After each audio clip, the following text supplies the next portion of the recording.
Buenas noches, profesora. Buenas noches, compañeros. El día de hoy, mi grupo y yo vamos a exponer las obligaciones de no hacer. Este grupo se encuentra integrado por Andrea Cruz Calderón, Xiomara Danles Zúñiga, Samantha Lima Gómez, Alexandra Rodríguez Silva y Mirko Mendoza. Para dar inicio a la presente disertación, empezaré con el punto número 1. ¿Qué son las obligaciones de no hacer? En esta clase de obligaciones, una de las partes se compromete a una inhibición, una abstención, es decir, a no realizar alguna acción. Asimismo, se compromete o se comprende el no dar. También es conocida como una obligación negativa. Un claro ejemplo que brinda el jurista Mario Castillo Freire es el de guardar un secreto. Las obligaciones de no hacer las encontramos estipuladas en el título 3 de nuestro Código Civil de 1984. Por otro lado, el jurista nicaragüense Iván Escobar Fornos establece lo siguiente: la obligación de no hacer consiste en que el deudor se abstenga de realizar algo que de lo contrario podría lícitamente hacer. Esta acción puede consistir en un no hacer o en un no dar. Por otro lado, el doctor Gustavo Palacio Pimentel menciona lo siguiente: las obligaciones de no hacer son obligaciones negativas debido a que su prestación consiste en una abstención. Con esta premisa, ¿qué quiere decir? A un no ejecutar aquello que de no mediar la obligación le sería permisible realizar al deudor, siempre y cuando la obligación negativa no contravenga la ley. Esta obligación negativa se presenta de diversas formas. Puede darse como un deber secundario de abstención, los cuales deben ser consistentes ante una omisión, la cual no perjudicará la obligación de las partes. Por otro lado, Moisés Despanés indica lo siguiente: que lo curioso del caso es que esta categoría es que la abstención prometida consiste en la suspensión de una actividad que desarrollaba habitualmente el sujeto, el cual se obliga a no hacer una acción en un futuro.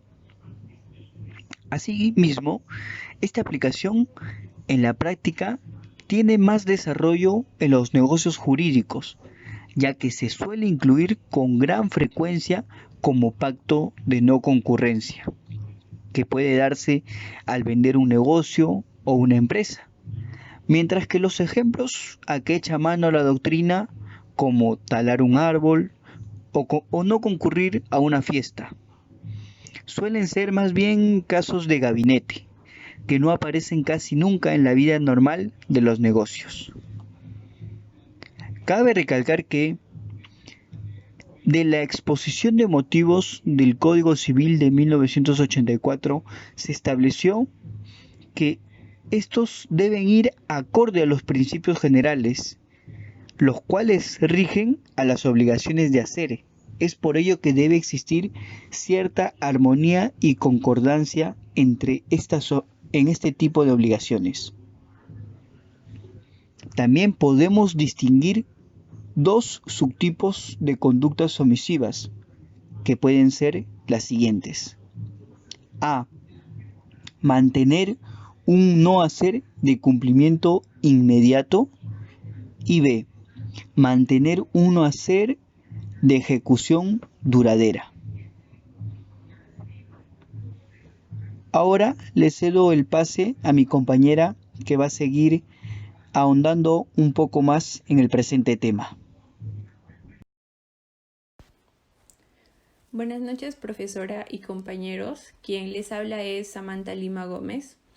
Y habiendo visto ya todo lo que concierne a las obligaciones de no hacer, vamos a pasar a hablar sobre qué procede en casos de inejecución de estas. Tenemos tres supuestos, como se ve en la diapositiva. El primero es exigir la ejecución forzosa. El segundo es exigir la destrucción de ejecutado o destruirlo por cuenta del deudor. Y por último, dejar sin efecto la obligación. En el primer supuesto, que es exigir la ejecución forzosa, nos referimos al hecho que ocurre cuando una parte, dentro de un contrato, incumple sus obligaciones. En el caso de las obligaciones de no hacer, que son las que estamos tratando, podemos poner como ejemplo un contrato en el cual se estipula la prohibición de construcción sobre un inmueble alquilado, digamos. Dicha ejecución se da cuando se construye algo sobre la propiedad y, como es evidente, se incumple la obligación y por lo que se da paso a la ejecución forzosa. Esta ejecución forzosa impone coactivamente al incumplidor las consecuencias de aquel, es decir, de la acción, sustituyendo su conducta y logrando con ello la satisfacción del derecho del acreedor. En el segundo supuesto, cuando nos referimos a exigir la destrucción de ejecutado o destruirlo por cuenta del deudor, siguiendo con el caso mencionado anteriormente sobre la construcción, podemos decir que una vez construida dicha obra, el acreedor puede plantear una medida cautelar con el objetivo de que se destruya dicha cosa. Pero además tiene la opción de que se plantee un interdicto por el cual el acreedor puede iniciar un proceso de conocimiento. En este proceso de conocimiento, el acreedor accede a dos opciones. La primera es que se destruya personalmente la obra realizada de manera indebida por el deudor y después cobrarle los gastos que hubiera efectuado. Y la segunda opción es que contrate a un tercero para que destruya la obra, pagarle al tercero y cobrar posteriormente este monto al deudor incumpliente. Sin embargo, cabe recalcar, y es un aspecto importante de estas opciones que he mencionado, es que éstas deben ejecutarse previa autorización judicial. Por último, el supuesto de dejar sin efecto la obligación se da cuando el daño causado por el incumplimiento de la obligación es irreversible, es decir, que ya no habría forma de regresar a la situación anterior antes del incumplimiento. Ello generaría un derecho para el acreedor, nace un derecho para el acreedor sobre un resarcimiento de los daños irrogados y, como ya se indicó, dejar sin efecto la obligación constituida.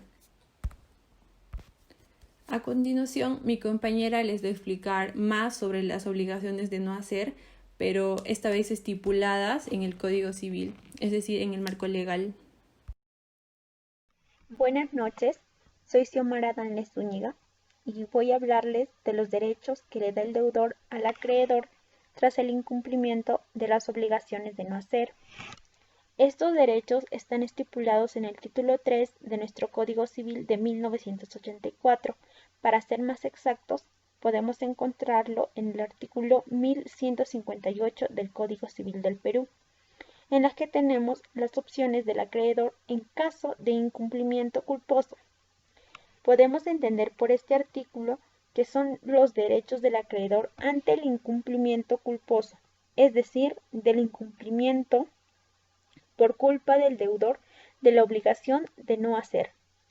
Ante ello, se autoriza o da derecho al acreedor optar por cualquiera de las siguientes medidas. En este caso, tenemos tres medidas por las cuales puede optar el deudor según le sea el escenario en el que se encuentra y lo mejor que se adecue a él. Y estas son las siguientes. Como número 1, podemos exigir la ejecución forzada, a no ser que fuese necesario para ello emplear la violencia contra la persona del deudor. Es decir, el mismo deudor le da derecho al acreedor tras el incumplimiento de la obligación. De esta manera se puede ejecutar la fuerza en caso fuese necesario. Y como número 2 tenemos la potestad de exigir la destrucción de lo ejecutado o plantear medida cautelar con el fin que se destruya lo antes hecho. Puede ser por el lado del acreedor, o en este caso también se puede dar que el deudor mismo decida por cuenta propia destruir lo ejecutado. Y como número 3 tenemos dejar sin efecto la obligación, es decir, que lo que ha hecho o la acción que ha tomado el deudor es incumplimiento de la obligación, debe de quedar totalmente sin efecto.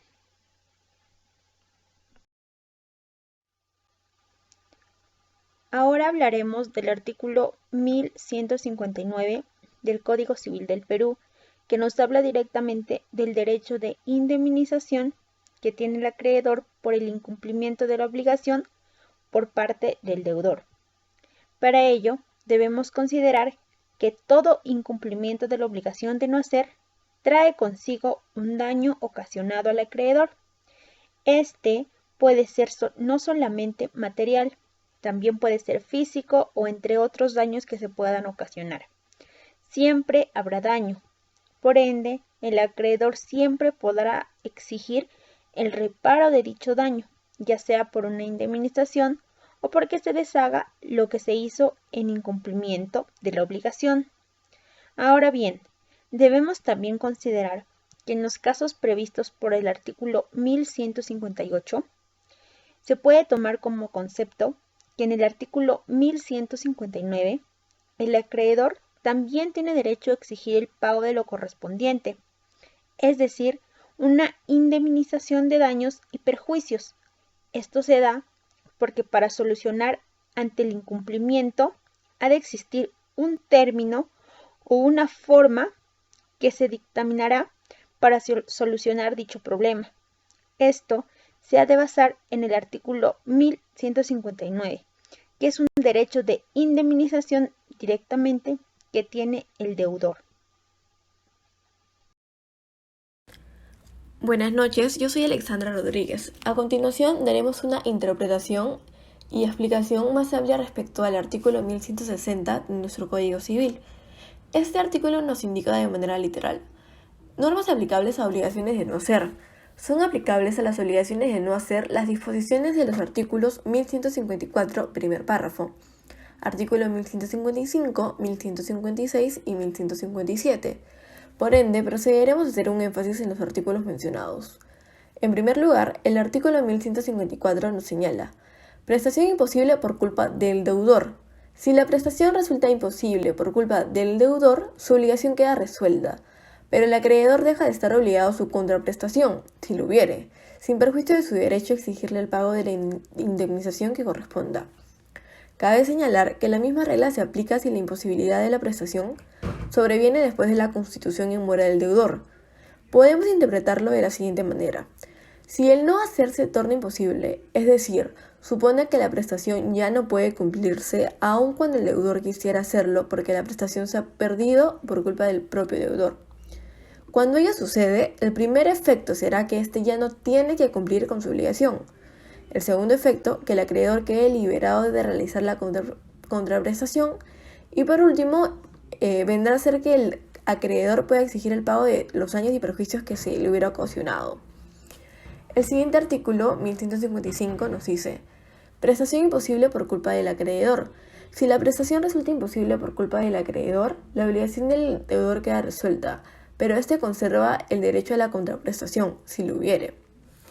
Igual regla se aplica cuando el cumplimiento de la obligación depende de una prestación previa del acreedor y al presentarse la imposibilidad de esto hubiera sido constituido en mora.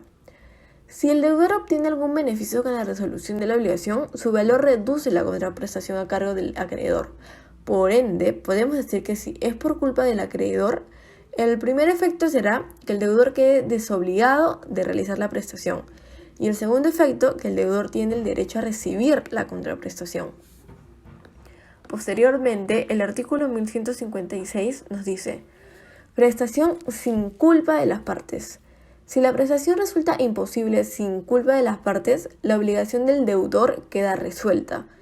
El deudor debe devolver, en este caso, al acreedor lo que por razón de la obligación haya recibido, correspondiéndole los derechos y acciones que hubiesen quedado relativos a la prestación no cumplida. podemos interpretar eso como sin culpa de ninguna de las partes, es decir, aplicaremos la teoría del riesgo. El primer efecto de ello será que el deudor ya no debe realizar su prestación. El segundo, que el acreedor tampoco tiene que realizar la suya. Y como tercer efecto, que si el deudor recibió parte o la totalidad de la contraprestación, deberá devolverla. El último nos dice, artículo 1157, sustitución de la prestación indebida.